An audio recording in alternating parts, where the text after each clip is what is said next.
Now sandwiched between the top two cars in both sports cars. Bugatti, 5-valve cylinder, 4 turbochargers, T12 engine, all-wheel drive, 5 years in development, still not quite as quick as they'd like it to be. Running on Michelin tires, Bugatti EB110. That thing right down the straightaway, though. Look at that. He might look. He's going to come back and try and repass the WSC car. Yeah, I think we'll see the big difference will be here in the braking zone when they get on the brakes. They won't be able to really drive any deep here, but Bugatti will. There you see that silver car to the left. That is the Bugatti EB110 quad turbo all-wheel drive supercar. Yeah, sorry, Bob. Go ahead, Jeremy. This Bugatti is really an interesting piece. We'll talk a little bit about how complicated and how technical this car is. It's also a very heavy race car, and the drivers have been talking about the brakes and how, we've seen how quick it is on the straightaways. It's also very difficult to slow down, and it looks like it's getting towards the end of its stint now. It's a really quick. Here comes the Bugatti. Bill Weber standing by. At the top of the show, we talked about the Bugatti, and here it is on pit road, and another one of those second-generation drivers is climbing in. This time it's Derek Hill.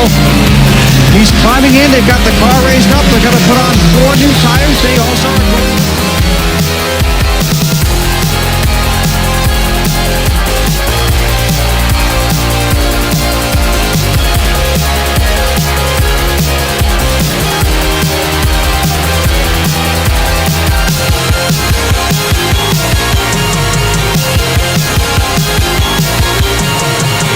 Car runs 8th overall and 4th in the GTS1 category. So here's the situation. And just ahead, where you see those headlights flashing, one of our creeper selections. That's the 05 Bugatti EB110, an all-wheel drive V12, 5 valves per cylinder, and a turbocharger for each 3 cylinders. An astonishing car. They have actually run 12th overall, 7th lap right now, 6 laps down to the race leader.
Trapped under the neon lights, as long as the show's alive.